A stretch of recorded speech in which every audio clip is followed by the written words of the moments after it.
Bonjour et que la paix soit avec vous, bien-aimés. Bienvenue à notre programme de Connect pour EC, programme d'édification spirituelle et d'accompagnement des enfants de Dieu dans leur marche de chaque jour avec le Seigneur.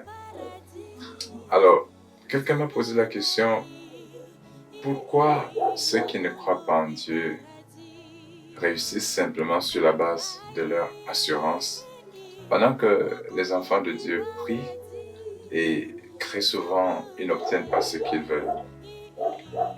Est-ce que une foi en rien, une foi en soi-même est suffisante pour réussir?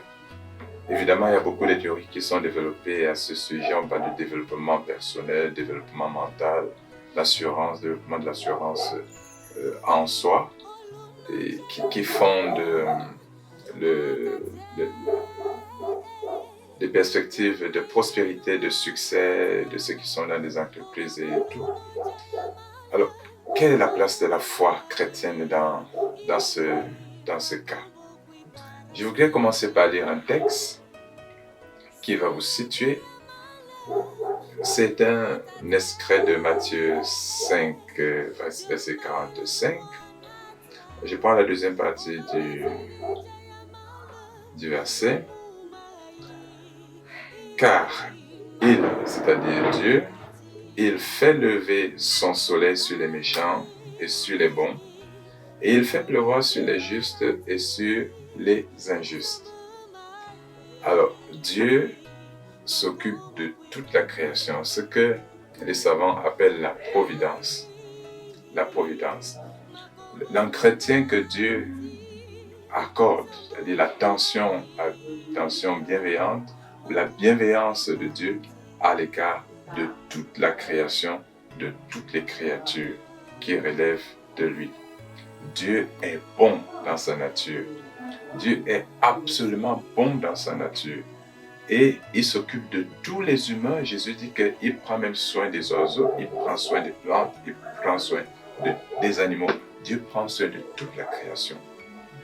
Alors Dieu accorde la grâce aux méchants, aux incroyants. Il accorde sa bienveillance aux méchants, à ceux qui ne croient pas en lui, de même qu'il s'occupe de ses enfants.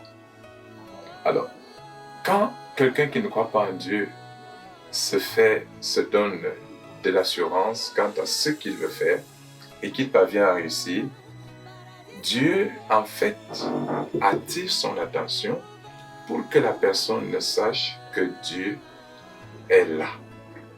Dieu attire l'attention des incroyants, des impies. Il attire leur attention sur lui par sa bonté, par sa miséricorde, par ses compassions, qui se renouvellent chaque jour envers toute la création. Alors, ce que le Créateur attend, c'est que l'intelligence de ces hommes, de ces femmes, de ces jeunes gens soit ouverte pour qu'ils cernent, ils saisissent, ils comprennent qu'il y a une main quelque part qui opère. Souvent, ils disent, il y a eu un miracle. Mais sur quoi se base le miracle? Qu'est-ce qui fonde ce miracle? Qu'est-ce qui a produit le miracle? Eh bien, rien, c'est le hasard. Mais en réalité, c'est Dieu qui opère. Dieu agit. Même envers ceux qui ne croient pas en lui, Dieu est bon. Il est miséricordieux. Il manifeste sa bonté. Vous savez, Dieu reste bon même lorsque les gens sont mauvais. Même lorsque les gens deviennent infidèles, lui, il reste fidèle parce que sa nature ne change pas. Toutefois, il y a le jugement qui est là. C'est-à-dire qu'à un moment, Dieu, lorsque les gens finissent par ne pas répondre à son appel, il dit, ok, ce qui devait vous arriver va arriver. Mais pourquoi est-ce que Dieu semble ne pas toujours répondre à ses enfants? Parce que le plus important, Dieu l'a déjà obtenu chez ses enfants, c'est-à-dire leur salut. Vous avez déjà reçu Jésus, vous êtes attaché à Jésus, vous croyez en Jésus, alors le Seigneur vous donne ce qui est essentiel et en même temps le Seigneur vous soumet à des épreuves pour que quelque chose de spirituel, quelque chose de lui, de son caractère, se développe en vous. Donc Dieu ne va pas se contenter de nous donner tout ce qu'on va lui demander, à la vitesse qu'on va lui demander. Parce que le plus important pour Dieu, ce n'est pas le manger, le boire, le vêtir. Ce n'est pas la production matérielle. Ça, ce n'est pas plus important. Ce qui est plus important pour le Seigneur dans la vie de ceux qui croient en lui, c'est leur transformation spirituelle.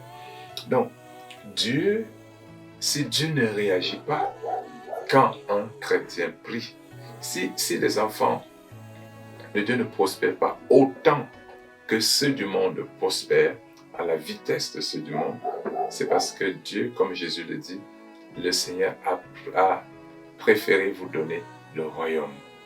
Ce qui est plus important pour nous, c'est le royaume. Dieu nous donne ce qui est important, ce qui est essentiel. S'il veut se glorifier, s'il veut nous élever, il nous élève. S'il veut nous maintenir au milieu, il nous maintient au milieu. Il nous établit là au milieu. Si Dieu veut nous établir dans l'opulence, il le fait. Mais ceux qui sont dans le monde, Dieu les traite comme il veut. C'est un peu, si on peut revenir sur la parabole de Lazare et les riches. Vous voyez, lorsque le riche se retrouve en enfer, qu'est-ce qu'Abraham lui dit? Abraham lui dit, tu as eu, durant ton séjour sur la terre, tu as eu de l'abondance, tu as eu des jours heureux, tu as eu ta réjouissance, ton épanouissement. Et maintenant, Lazare, qui a été humilié, qui a été méprisé, a aussi son temps d'épanouissement. C'est-à-dire que le méchant, Dieu voit déjà ce qui attend les méchants. Alors le Seigneur, dans sa bonté, leur donne quand même de vivre un peu de bonheur sur la terre. Parce que ce qui attend les méchants est terrible. Alors Dieu, même si nous souffrons ici-bas, Dieu sait le bonheur qui nous attend. À d'autres, il accorde de connaître un temps de souffrance, mais aussi un temps d'abondance, un temps d'opulence. Mais le plus important, le meilleur bonheur, la félicité, c'est celle qui nous attend au ciel, où nous vivons le bonheur et pour notre corps et pour notre âme, pour tout notre être. Mais ceux qui ne connaissent pas Dieu, ceux qui sont privés de la grâce, ou ceux qui ont été détournés de la grâce par le malheur, ceux dont les cœurs ont été endurcis et qui ne peuvent être sensibles aux appels du Seigneur, alors Dieu leur donne de se contenter du bonheur ici-bas, qui est éphémère et qui va s'arrêter un moment pour que cela entre dans la souffrance pour l'éternité. Alors je vais dire aux enfants de Dieu, contente-toi de ce que le Seigneur te donne. Loue le Seigneur avec ce qu'il te donne. Bénis le Seigneur avec ce qu'il te donne. Si le Seigneur t'accorde l'abondance, bénis le Seigneur, mais ne focalise pas ton attention, ton esprit sur l'abondance. Si le Seigneur te donne de vivre dans la précarité, ne focalise pas ton attention sur la précarité. Ce qui devrait faire notre fierté, c'est notre connaissance de Christ, notre attachement à Christ, la joie que nous procure notre foi en Jésus, de nous savoir des fils et des filles du Créateur. Que le Seigneur vous fortifie, que le Seigneur vous donne de la force, du courage, du zèle, de la témérité pour que rien de ce monde ne vous ébranle. Soyez bénis, soyez courageux et que votre foi soit stable au-dessus des appréhensions, au-dessus de l'abondance, au-dessus de la précarité, afin que rien, ni des hauteurs, ni des profondeurs, ne puisse vous arracher ce que vous avez reçu du Seigneur. Demeurez dans cette bénédiction. Amen.